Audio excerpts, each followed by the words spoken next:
안녕하세요. 오늘은 계시록 4장 하나님의 보좌가 있는 성전입니다. 서론을 나눌 때 보좌와 어린 양은 계시록에서 중요한 위치에 있다고 하였습니다. 계시록 4장은 보좌에 앉으신 하나님을, 5장은 어린 양을 말씀합니다.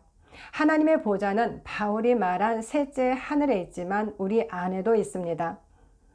오늘은 4장 본문 말씀에 따라 보좌에 앉으신 하나님에 대한 말씀과 보좌 주의를 설명하는 말씀으로 나누어 살펴보도록 하겠습니다. 1. 보좌에 앉으신 하나님. 이 부분은 계시록 4장 1에서 4절까지의 말씀입니다. 1절 말씀을 읽겠습니다. 이일 후에 내가 보니 하늘에 열린 문이 있는데 내가 들은 바 처음에 내게 말하던 나팔 소리 같은 그 음성이 이르되 이리로 올라오라. 이후에 마땅히 일어날 일들을 내가 네게 보이리라 하시더라. 요한은 하늘에 열린 문을 보았습니다. 그리고 그는 음성을 들었습니다. 내가 들은 바 처음에 내게 말하던 나팔 소리 같은 음성은 예수님의 음성입니다. 계시록 1장 10절. 예수님은 이리로 올라오라. 이후에 마땅히 일어날 일들을 내가 네게 보이리라 라고 요한에게 말씀하십니다. 계시록 4장은 봉해진 두루마리와 어린 양의 등장과 함께 7인으로 이어집니다. 앞장들에서 지상의 교회를 말씀하신 주님은 7인, 7나팔, 7대접으로 이루어진 구속사를 이루는 동안 무슨 일이 일어나는지를 보여주실 것을 말씀합니다. 주님은 모든 것의 시작이고 중심이며 마지막이신 하나님의 보좌로 요한을 인도하십니다. 2절입니다. 내가 곧 성령에 감동되었더니 보라 하늘의 보좌를 베풀었고 그 보좌 위에 앉으신 이가 있는데 요한은 곧 성령에 감동되었다고 말합니다. 성령에 감동되었더니는 1장 10절에서처럼 헬라어 퓨뉴마 엔 기노마이가 사용되었습니다. 영 안에 있게 되었다는 뜻입니다. 1절에서도 하늘에 열린 문을 말하였습니다. 요한은 현실 세계가 아니라 영의 세계 안에서 보고 들은 것을 기록합니다. 주님은 요한에게 영의 눈을 열어 천상의 비밀한 곳을 보여주십니다. 보라 하늘에 보좌를 베풀었고 그 보좌 위에 앉으신 이가 있는데 요한은 먼저 보좌를 그리고 보좌에 앉으신 분을 보았습니다. 보좌는 헬라어로 뜨로노스입니다. 뜻은 국가의 권좌, 보좌, 권세입니다. 그러므로 보좌에 앉아 있다는 것은 왕을 의미합니다. 하나님은 왕이십니다. 계시록에서는 보좌 자체가 하나님을 지칭하는 의미로 사용되기도 합니다. 하나님의 보좌에 대한 구약의 말씀들입니다. 시편 103편 19절 여호와께서 그의 보좌를 하늘에 세우시고 왕권으로 만유를 다스리시는도다. 시편 11편 4절 여호와께서는 그의 성전에 계시고 여호와의 보좌는 하늘에 있으며 그의 눈이 인생을 통촉하시고 그의 안목이 그들을 감찰하시는도다. 시편 9편 4절 7절입니다. 주께서 보좌에 앉으사 의롭게 심판하셨나이다. 여호와께서 영원히 앉으시며 심판을 위하여 보좌를 준비하셨도다. 시편 93편 2절 주의 보좌는 예로부터 견고히 섰으며 주는 영원부터 계셨나이다. 시편 97편 2절 89편 14절 의와 공의가 주의 보좌의 기초로다. 하나님은 예로부터 그분의 보좌를 하늘에 견고히 세우시고 왕권으로 만유를 다스리십니다. 그분은 인생을 통촉하시고 감찰하시며 정의와 공의로 심판하십니다. 하나님의 보좌는 영원합니다. 계시록에는 여러 보좌를 말씀합니다. 라오디게아 교회를 통하여 예수님의 보좌와 이기는 자의 보좌를 말씀하였습니다. 그들의 보좌는 보좌에 앉으신 하나님으로부터 기원합니다. 3절입니다. 앉으신 이의 모양이 벽옥과 홍보석 같고 또 무지개가 있어 보좌에 둘렸는데 그 모양이 녹보석 같더라. 그분의 모양이 벽옥과 홍보석 같았다고 말합니다. 어린 양의 아내 예루살렘은 하나님의 영광이 있어 그 성의 빛이 지극히 귀한 보석 같고 벽옥과 수정같이 맑았다고 말씀합니다. 계시록 21장 11절 벽옥과 홍보석은 지극히 귀한 보석 같고 맑은 하나님의 빛과 영광을 말씀합니다. 또 무지개가 있어 보좌에 둘렸는데 그 모양이 녹보석 같았다고 기록합니다. 에스겔 말씀입니다. 에스겔 1장 27, 28절 내가 보니 그 허리 위의 모양은 단새 같아서 그 속과 주위가 불 같고 내가 보니 그 허리 아래의 모양도 불 같아서 사방으로 광채가 나며 그 사방 광채의 모양은 비 오는 날 구름에 있는 무지개 같으니 여호와의 영광의 형상의 모양이라. 에스겔은 그 무지개를 설명하여 줍니다. 그는 하나님의 모양이 허리 위의 모양은 단새 같아서 그 속과 주위가 불 같고 허리 아래의 모양도 불 같아서 보좌 사방에 광채가 나는데 그 사방 광채의 모양이 비 오는 날 구름에 있는 무지개 같았다고 말합니다. 즉 불같은 하나님으로부터 나오는 광채가 무지개 같았다는 말씀입니다. 그러므로 그것을 여호와의 영광의 형상의 모양이라고 말합니다. 그 무지개는 하나님으로부터 나오는 광채로 하나님의 영광의 형상입니다. 또한 에스겔의 환상에서는 보좌의 형상이 남보석 같았다고 말합니다. 에스겔 1장 26절 바울은 셋째 하늘에서 들은 말을 말로 표현할 수 없는 말, 사람이 가히 이르지 못할 말이라고 하였습니다. 벽옥과 홍보석, 녹보석, 남보석, 무지개는 사람이 형언할 수 없는 하나님의 아름답고 기이한 빛을 사람의 언어로 표현하는 말들입니다. 하나님의 보좌는 모든 만물이 경외하고 두려워할 수밖에 없는 높고 위엄 있는 창조주 하나님, 심판하시는 하나님의 보좌입니다. 또한 계시록에서 일어나는 전쟁에서 하나님의 진영의 센터이기도 합니다. 두 번째 이야기는 보좌 주위에 대한 설명입니다. 이 말씀은 계시록 4장 5에서 11절까지입니다.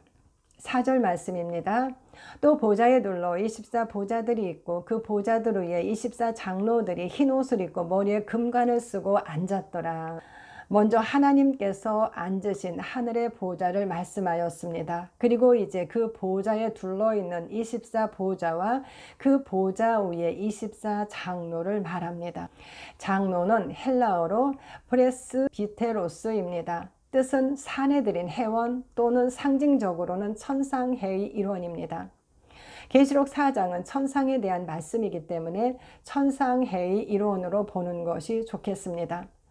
그들의 보좌는 하나님의 보좌를 둘러 있습니다. 그들은 흰 옷을 입고 머리에 금관을 쓰고 보좌에 앉아 있습니다. 10절에서는 그들이 하나님을 경배하고 자기의 금관을 보좌 앞에 드립니다. 즉 24 장로들은 흰 옷을 입고 머리에 금관을 쓰고 보좌에 앉아 하나님을 경배하고 자기의 금관을 보좌 앞에 드립니다. 그들은 누구입니까? 주님은 앞에 2장과 3장을 통하여 성도들이 가진 하나님의 생명, 하나님의 의, 만국의 권세, 예수님과 함께 보좌에 앉혀짐 등을 말씀하였습니다. 그들은 주님과 함께 보좌에 앉아 다스리는 왕입니다. 지상에 있는 교회는 온전하지 못한 모습입니다. 그러나 주님을 영접한 자, 그 이름을 믿는 자, 짐승을 이긴 자는 영으로 이미 그러한 자들입니다. 왕이 그들로 온 세계의 군왕을 삼으셨습니다. 시편 45편 16절. 성경에서 흰 옷을 입고 머리에 금관을 쓰고 보좌에 앉아 하나님을 경배하고 자기의 금관을 보좌 앞에 드리는 그런 영광스러운 존재는 구원받은 성도 외에는 없습니다. 우리의 찬송가에도 금면류관을 드려서 만유의 주찬양, 면류관 벗어서 주 앞에 드리세라는 내용이 있습니다. 히브리서 12장 22에서 24절 말씀입니다. 그러나 너희가 이룬 곳은 시온산과 살아계신 하나님의 도성인 하늘의 예루살렘과 하늘에 기록된 장자들의 모임과 교회와 만민의 심판자인 하나님과 온전하게 된 의인의 영들과 새 언약의 중보자이신 예수님과 아벨의 피보다 나은 것을 말하는 뿌린 피니라. 너희가 이룬 곳은 이라고 말씀합니다. 우리는 이미 이곳에 이르렀습니다. 시온산, 하늘의 예루살렘, 하늘에 기록된 장자들의 모임, 만민의 심판자인 하나님, 온전하게 된 의인의 영들, 새 언약의 중보자이신 예수님, 아벨의 피보다 나은 것을 말하는 뿌린 피가 있는 곳입니다. 여기에 하늘에 기록된 장자들의 모임이 있습니다. 그들은 사람 가운데에서 속량함을 받아 처음 익은 열매로 하나님과 어린 양에게 속한 자들입니다. 계시록 14장 4절. 그들의 이름은 하늘에 기록되어 있습니다. 다음 절은 성령님에 대한 말씀입니다. 5절입니다. 보좌로부터 번개와 음성과 우레소리가 나고 보좌 앞에 켠 등불 7이 있으니 이는 하나님의 7 영이라. 보좌로부터 번개와 음성과 우레소리가 나고 보좌 앞에 켠 등불 7이 있습니다. 시내산에서 하나님께서 강림하셨을 때에도 우레와 번개와 빽빽한 구름과 매우 큰 나팔소리가 있었습니다. 그것을 본 그들은 하나님께서 하나님의 위엄과 영광을 보이셨다고 말했습니다. 신명기 5장 24절. 번개와 음성과 우레소리는 하나님의 위엄과 영광입니다. 그 보좌 앞에 켠 등불 7이 있는데 이는 하나님의 7 영이라고 말씀합니다. 하나님의 보좌 앞에 있는 7 영은 계시록 1장 4절에서도 말씀하였습니다. 계시록에서는 수의 상징을 많이 사용하였습니다. 특히 7은 7영, 7교회, 7촛대, 7별, 7인, 7천사, 7나팔, 7대접 등 약 46회 이상이 사용되었습니다. 수는 우리가 생각하는 수에 대한 개념이 아니라 특별한 상징의 의미를 담고 있습니다. 교회에서 대부분이 알고 있듯이 7은 하나님의 수로 완전함, 온전함, 그리고 끝맺음을 나타냅니다. 계시록에서 대부분 7은 하나님의 진영과 관련하여 사용되었습니다. 하나님의 7 영은 성령님이십니다. 이스라엘은 하나님의 명령에 따라 등잔대와 등잔 7을 만들었습니다. 그리고 하나님은 등잔불을 위하여 감람류를 가져오게 하시고 제사장이 밤부터 아침까지 여호와 앞에서 그 등불을 끊이지 않게 하라고 말씀하셨습니다. 출애굽기 27장 20, 21, 레위기 24장 2에서 4절. 계시록 4장 5절은 보좌 앞에 켠 등불 7은 하나님의 7 영이라고 말씀합니다. 그러므로 성막 안을 밝혔던 등잔대 위에 7 등불은 하나님 보좌 앞에 있는 7 영이신 성령님의 모형이었음을 알 수 있습니다. 이렇게 성막 안을 밝혔던 등불을 사무엘상 3장 3절에서는 하나님의 등불이라고 말씀합니다. 그런데 잠언 20장 27절에는 사람의 영혼은 여호와의 등불이라고 말씀합니다. 영혼은 네샤마로 영을 말씀합니다. 즉 사람의 영은 여호와의 등불이라는 말씀입니다. 모세의 성막에 있었던 그 7 등잔불은 하나님의 등불입니다. 또한 사람의 영도 하나님의 등불입니다. 하나님의 보좌 앞에 있는 7 등불은 하나님의 7 영으로 성령님이십니다. 성령님과 거듭난 사람의 영은 하나님의 등불입니다. 고린도전서 6장 17절입니다. 주와 합하는 자는 한 영이니라. 성령님과 사람의 영은 하나로 있습니다. 즉 우리의 영은 하나님의 등불로 보좌 앞에 있습니다. 앞에서 살펴본 히브리서 말씀에는 우리가 잃은 하나님의 도성에는 온전하게 된 의인의 영들이 있습니다. 또한 이 땅에서 성령님은 우리의 영과 함께 우리 안에 계십니다. 성령님은 우리를 통하여 하나님을 드러내십니다. 우리는 세상의 빛입니다. 6절입니다. 보좌 앞에 수정과 같은 유리바다가 있고 보좌 가운데와 보좌 주위에 4 생물이 있는데 앞뒤에 눈들이 가득하더라. 6절부터 9절까지는 4 생물에 대한 말씀입니다. 보좌 앞에 수정과 같은 유리바다가 있습니다. 예루살렘 성은 정금인데 맑은 유리 같다고 말씀합니다. 계시록 21장 18절. 4 생물은 보좌 가운데와 보좌 주위에 있는데 그들은 앞뒤에 눈들이 가득합니다. 8절에서도 그 안과 주위에 눈들이 가득하다고 반복하여 말씀합니다. 에스겔도 같은 말씀을 합니다. 에스겔 1장 18절입니다. 그 둘레는 높고 무서우며 그 4 둘레로 돌아가면서 눈이 가득하며. 에스겔 10장 12절입니다. 그 온 몸과 등과 손과 날개와 바퀴 곧 4 그룹의 바퀴의 둘레에 다 눈이 가득하더라. 그 생물들은 네 둘레로 돌아가면서 온 몸과 등과 손과 날개와 바퀴, 곧 네 그룹의 바퀴의 둘레에 다 눈이 가득하다고 말씀합니다. 그들의 안과 주위에 눈들이 가득합니다. 7절과 8절 말씀을 읽겠습니다.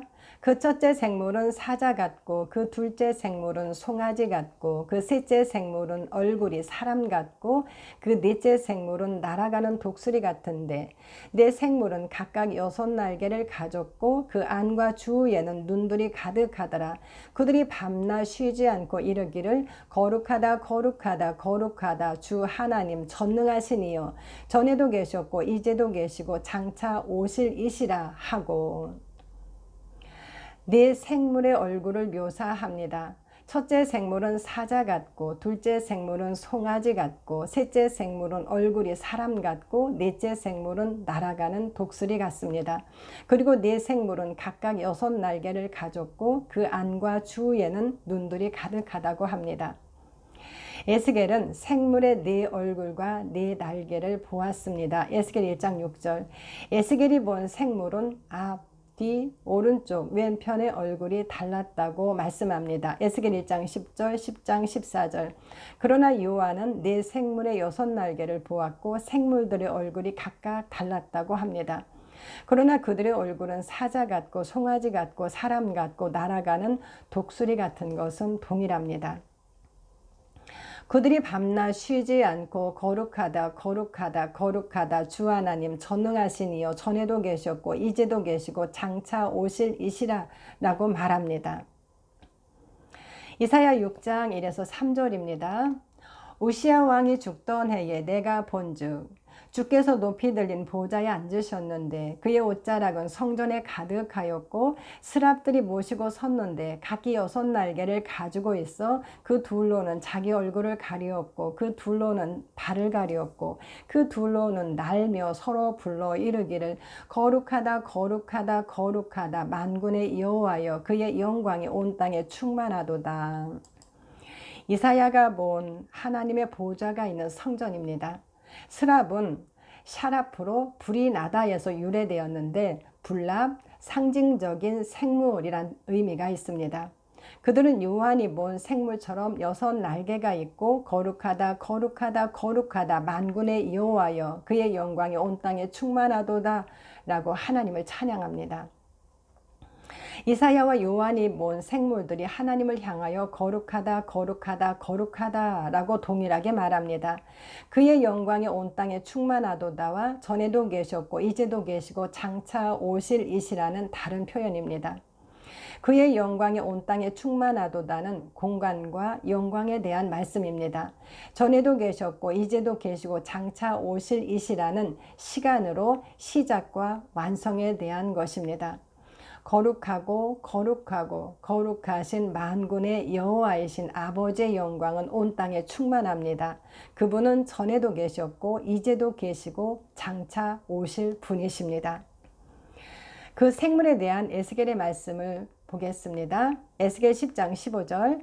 그룹들이 올라가니 그들은 내가 그발 강가에서 보던 생물이라. 에스겔 10장 20절입니다. 그발 강가에서 보던 하나님 아래에 있던 생물이라 그들이 그룹인 줄 내가 아니라. 에스겔은 그가 그발 강가에서 보았던 에스겔 1장의 생물이 10장에서 본 그룹임을 알게 되었다고 말합니다. 요한이 본 네 생물도 이사야가 본 스랍도 그룹임을 알 수 있습니다. 성경에서 그룹이 처음 기록된 것은 생명나무의 길을 지키는 하나님의 동산 에덴의 그룹입니다. 창세기 3장 24절. 하나님은 두로 왕, 즉 사탄에게 그가 옛적에 하나님의 동산에 있어 기름 부음을 받고 지키는 그룹이었음을 말씀하였습니다. 에스겔 28장 14절. 시편에서는 하나님은 그룹 사이에 계신 분으로 묘사합니다. 성막과 성전에도 그룹 형상이 있습니다. 하나님이 계신 곳에는 그룹들이 있습니다. 그룹은 하나님 곁에서 지키고 밤낮 하나님을 경배하는 자들임을 알 수 있습니다. 9절부터 11절 말씀을 읽겠습니다. 그 생물들이 보좌에 앉으사 세세토록 살아계시는 이에게 영광과 존귀와 감사를 돌릴 때에 24 장로들이 보좌에 앉으신 이 앞에 엎드려 세세토록 살아계시는 이에게 경배하고 자기의 금관을 보좌 앞에 드리며 이르되 우리 주 하나님이여 영광과 존귀와 권능을 받으시는 것이 합당하오니 주께서 만물을 지으신지라 만물이 주의 뜻대로 있었고 또 지으심을 받았나이다 하더라. 그 생물들이 보좌에 앉으신 세세토록 살아계신 이에게 영광과 존귀와 감사를 돌립니다. 그때에 24 장로들이 보좌에 앉으신 이 앞에 엎드려 세세토록 살아계시는 이에게 경배하고 자기의 관을 보좌 앞에 드립니다. 요한은 세세토록 살아계시는 하나님을 2번 사용하여 강조하였습니다. 보좌에 앉으신 하나님은 세세토록 살아계신 분이십니다.